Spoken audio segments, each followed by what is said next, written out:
welcome back. I'm Michelle Beadle. Now, I don't know about you guys, but when I think of sexy sports that also happen to be great places to meet people, I think of curling. Don't remember what curling is? Hello, go back to the last Winter Olympics. Big granite stone going across the ice and people sweeping like crazy with brooms before it. That's curling. Now, it may not sound sexy, but the Canadians seem to think it is, and it's sweeping its way across the Northeast. Check it out. In a sleepy little town on the Hudson River, less than an hour outside of Manhattan, lies the Ardsley Curling Club. Several nights a week, this Westchester community comes to life with the sound of sweeping brooms and the click of granite stones. It's the county seat, you might say, for one of the Olympics' most unsung heroes, the sport of curling.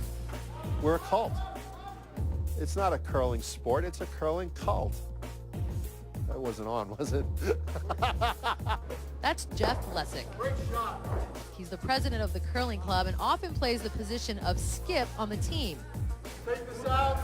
But before we go any further, here's a quick look at Curling 101. Each team will have 4 players, and each one of the players will be responsible for delivering 2 stones. So that's 8 rocks each team.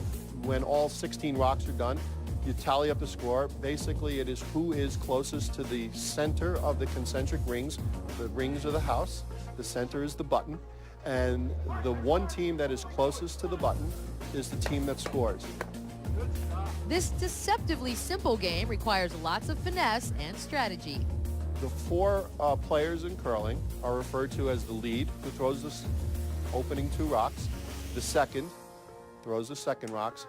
The vice skip throws the third rocks, and the skip calls the strategy and throws the last 2 rocks. He's sort of like the cleanup batter in baseball. Throwing the last 2 rocks are usually the critical shots of each end, and he is also trying to execute with his last 2 rocks the strategy that he's been leading up to in the first 6. Those granite rocks weigh 42 pounds and require just the right force to hit the button at the end of the 145-foot sheet of ice.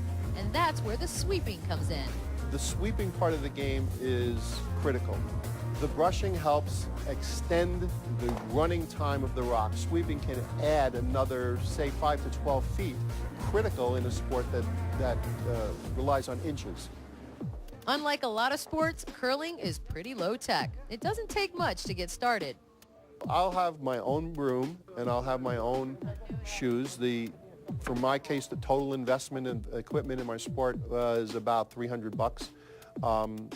Could be less. I just happen to have an expensive pair of shoes. Or it could be next to nothing. You can just use a piece of duct tape on one shoe and borrow a broom from the house you're playing in. The speed of your shoes plays an important role in curling. The curling shoes are made up of one that grips and one that slides. In my case, I'm right-handed. The right shoe is going to have a rubberized sole so that I can get around without slipping all over the place. The left shoe, when I'm delivering, is a Teflon on the bottom so that I slide more freely. Ah, delivering. What does that mean? It's a whole process in which you have to see where the skip is asking for the stone to be delivered.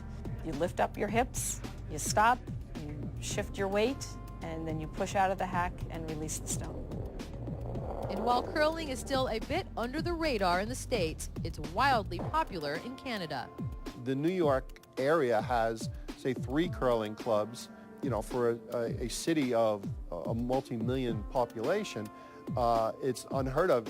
In Canada, you'll have a town of, say, like Ottawa, that might have 40 clubs. So with the next Winter Olympics in Vancouver in 2010, gold medal fever has hit the club.